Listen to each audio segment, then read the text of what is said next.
Welcome to this explainer. Today we're diving into the incredibly inspiring and honestly mind-blowing life of Samuel Marinus Zwemer. If you haven't heard of him, you're in for a real treat. We're talking about a guy whose sheer resilience and deep empathy literally flipped the script on modern Christian ministry to Muslims.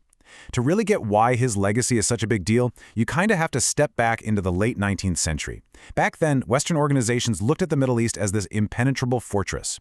Going there for ministry, it was widely seen as a complete fool's errand, essentially a closed frontier, or worse, a suicide mission. And yet, Zwemer spent over 40 years of his life totally dedicated to a calling that literally everyone else said was absolutely impossible. So here's how we're going to break it down today. We'll start with the impossible call, move into the harsh reality, explore the paradigm shift, look at his massive global impact, and wrap up with his legacy of faithfulness. All right, let's jump right into Section 1, the impossible call, audacity in the 19th century. Let's trace how this all began. Born back in 1867 in Vriesland, Michigan, to a deeply Christian Dutch Reformed immigrant family, Zwemer always had this intense love for theology. Through the 1880s, during his time at Hope College and the New Brunswick Theological Seminary, everyone pretty much expected him to settle into a nice, comfortable, local pastoral role. But something shifted. He got involved with the student volunteer movement and became absolutely convinced he was called to reach the Muslim world. The pushback he got was just staggering. Established mission boards actually flat out refused to send him. They thought his plan was totally impractical. So what does he do? Instead of giving up, Zwemer and his buddy James Cantine just go ahead and start their own agency, the American Arabian Mission. They raised their own funds and took this massive leap of faith into the unknown in the 1890s, and that audacity sparked a lifelong mission that lasted right up until he died in New York City in 1952.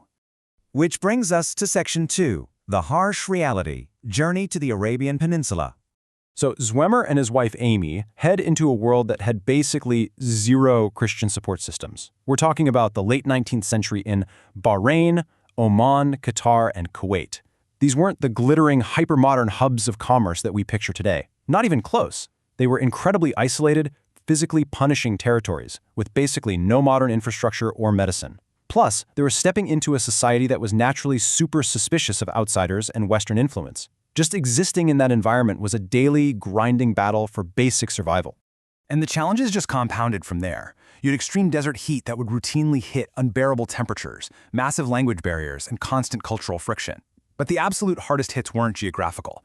They were devastatingly personal. Severe illness constantly shadowed their home. In July of 1904, the unthinkable happened in Bahrain. Within a totally agonizing span of just 8 days, Samuel and Amy lost both of their young daughters, Katharina and Ruth, to severe illness. I mean, just imagine the suffocating grief of standing over 2 tiny graves in a sweltering desert thousands of miles from home. The physical and emotional toll was absolute.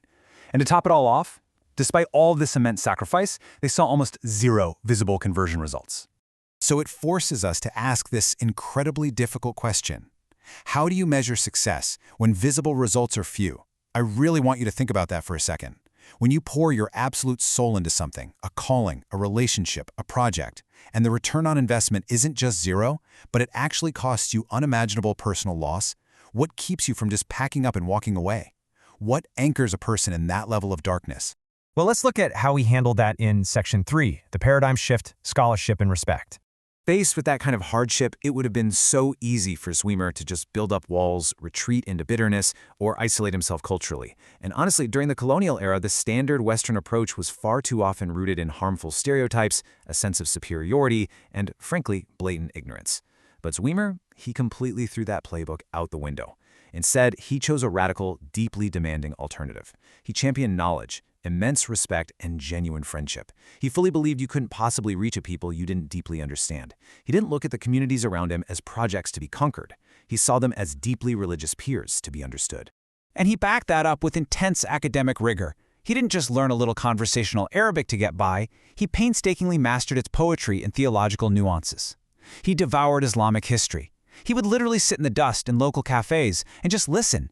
He engaged in comparative religion, not to pick a fight, but to truly grasp his neighbor's worldview. He earned their respect by taking their beliefs just as seriously as his own. And because of that relentless dedication, he became one of the leading Christian scholars of Islam of his entire generation, building bridges of empathy where there were literally none before.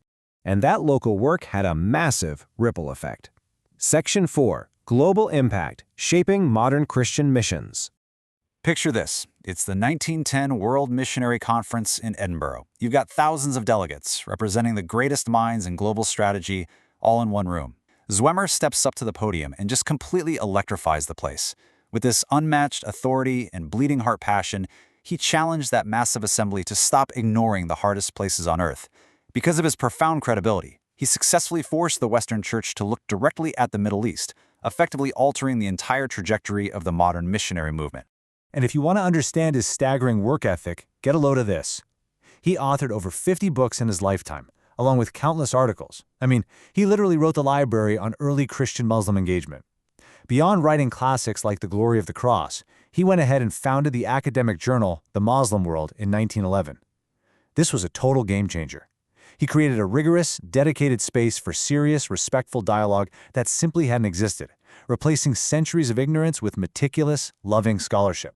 Eventually, he took all that grassroots desert experience straight to the classroom, becoming the professor of missions at Princeton Theological Seminary. And this is so relevant for us today, right? Because we desperately need leaders like this. Zwemer was no armchair academic. He taught his students to marry intense academic rigor with massive unconditional compassion. He used his platform to show future leaders exactly how to love people across seemingly impassable cultural and theological divides. Which brings us to our final stop, Section 5, Legacy of Faithfulness, the Heart of the Cross. To fully grasp the man they called the Apostle to Islam, we have to look at his ultimate why. He said, the chief end of missions is the glory of God. You know, in our modern world, we are so obsessively driven by data, analytics, and immediate ROI. If something doesn't produce quick numbers, we drop it. But Zwemer's metric for success was wildly, beautifully countercultural.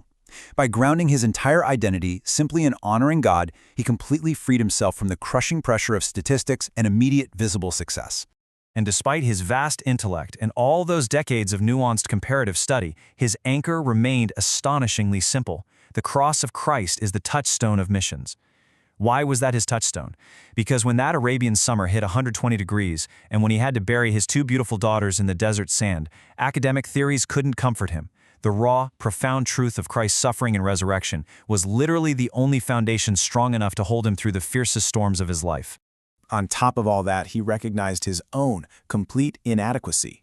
He frequently taught that prayer is the birthplace of every missionary movement.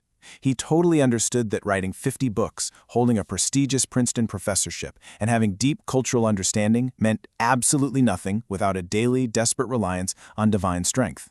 All of that immense public output, it was entirely fueled by quiet, unseen moments of total dependence. So as we wrap up this explainer, I want to leave you with this one thought. Will we measure our lives by immediate, visible success, or by unwavering faithfulness, cultural respect, and genuine love for others?